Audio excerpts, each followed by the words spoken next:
21 जून का सूर्य ग्रहण चीन पर भारी पड़ने वाला है। क्या ये ग्रहण चीन की शातिर चालबाजियों की कमर तोड़ने वाला है?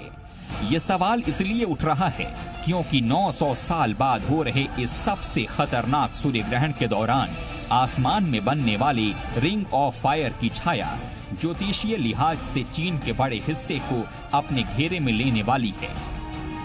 तो क्या 21 जून के सूर्य ग्रहण का सबसे खतरनाक असर इस बार चीन झेलने वाला है?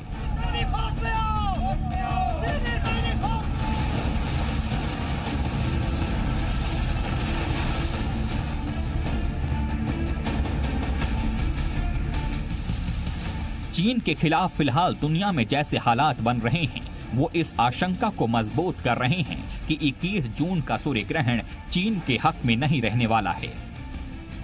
आपको याद दिला दे कि 26 दिसंबर 2019 को जब पिछले साल का आखिरी सूर्य ग्रहण पड़ा था, तभी ज्योतिषियों ने भविष्यवाणी की थी कि चीन के लिए आने वाला साल अच्छा नहीं रहने वाला है। इस बात की आशंका चीनी ज्योतिषियों ने भी जताई थी, क्योंकि उनके मुताबिक 26 दिसंबर 2019 के सूर्य ग्रहण के बाद चीन में नया साल शुरू हो रहा था। वो मेटल रेट ईयर का साल था। जैसे कहा जाता है कि मेटल रेट ईयर के हिसाब से डेफिनेटली इस तरीके की सिचुएशन से चीन के अंदर बनी हुई है और बनी रहेंगी। इनफैक्ट अगर कि हम बात करते हैं कि मकर लग्न के हिसाब से भी, तो मकर लग्न के हिसाब से भी जो ग्रहों की स्थिति बन रही है या फिर इस समय ग्रहण की स्थिति बन रही है, तो आंतरिक कला सिविल वॉर जिसे हम कहते हैं, अंदर ही अंदर युद्ध की संभावनाएं। और बड़ी बात नहीं है कि वहां के बहुत सारे लोग मूव कर ले कहीं और, तो ऐसी स्थितियां साफ साफ झलक रही है, साफ साफ ऐसी सिचुएशंस बन रही हैं कि इनके अंदर ही अंदर कलह और अंदर ही अंदर वॉर के चांसेस हैं। मेटल रेट ईयर का इतिहास रहा है कि वो जब जब आया चीन में बड़े पैमाने पर तबाही झेलनी पड़ी, मौत का तांडव देखना पड़ा, वहां अकाल से लेकर युद्ध के हालात बने थे।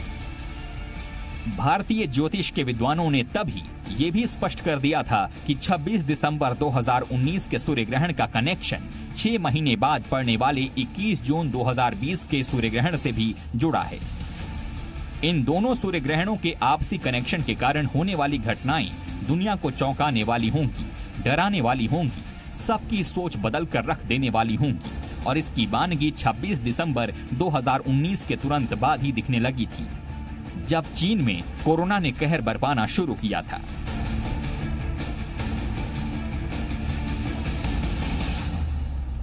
इक्कीस जून के सूर्य ग्रहण से पहले दुनिया के सामने ये भी करीब करीब साफ हो गया कि कोरोना चीन की साम्राज्यवादी ख्वाहिशों का नतीजा है।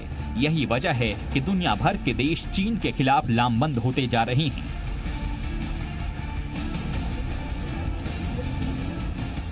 ज्योतिषियों की माने तो 26 दिसंबर के सूर्य ग्रहण के कारण ही चीन की मौजूदा जिनपिंग सरकार के खिलाफ उनके अपने ही घर में मोर्चा खुल गया। ताइवान जैसे छोटे देश ने चीन को हद में रहने की खुली चुनौती दे दी। आधुनिक चीन के इतिहास में ये पहला मौका था जब उसे उस देश ने चुनौती दी थी जिसे वो अपना हिस्सा बताया करता था। देखो, ग्रहण की सिचुएशन को अगर देखते हैं तो चीन के जितने भी ग्रहण पड़ रहे हैं 6-8, 6-12 के एक्सिस में पड़ रहे हैं, तो ऐसे में आपदाओं के पूरी तरह संकेत दे रहे हैं। ऐसा नहीं है कि ये आपदाएं सिर्फ भारतवर्ष तक ही सीमित हो रही है, ये प्रॉब्लम क्रिएट करती ही है। ऐसी सिचुएशन जब भी 1 महीने के अंदर 3 ग्रहों का पड़ना, ये बड़ी उथल पुथल की स्थिति को लेकर के आता है। लेकिन इस समय चीन की अगर हम बात करते हैं तो वहां पर भी खतरे की घंटी के निशान साफ साफ जाहिर हो रहे हैं। तो ऐसे में आपदाओं के साथ, मुंह के साथ खाने के साथ साथ इनकी बड़ी बदनामी के भी संकेत दिख रहे हैं। आखिर चीन को क्यों ये दिन देखने पड़े? ज्योतिष के लिहाज से बात करें तो चीन को ऐसे हालात 6 ग्रहों के उस योग के कारण देखना पड़ा जो 26 दिसंबर 2019 के ग्रहण के बाद से ही आसमान में बने हुए हैं और अब 21 जून 2020 के सूर्य ग्रहण से अपनी टेढ़ी चाल चलने वाले हैं। इसीलिए सवाल उठ रहे हैं कि आगे चीन का क्या हाल होने वाला है। क्या इस सूर्य ग्रहण के बाद चीन को कोरोना से भी बड़ी मुसीबतें उठानी पड़ेंगी? उसने दुनिया का सुपर पावर बनने के लिए चालाकी से पिछले कुछ सालों में जो बिसात बिछाई है, क्या उसमें उसे मात मिलने वाली है? ब्यूरो रिपोर्ट, जी मीडिया।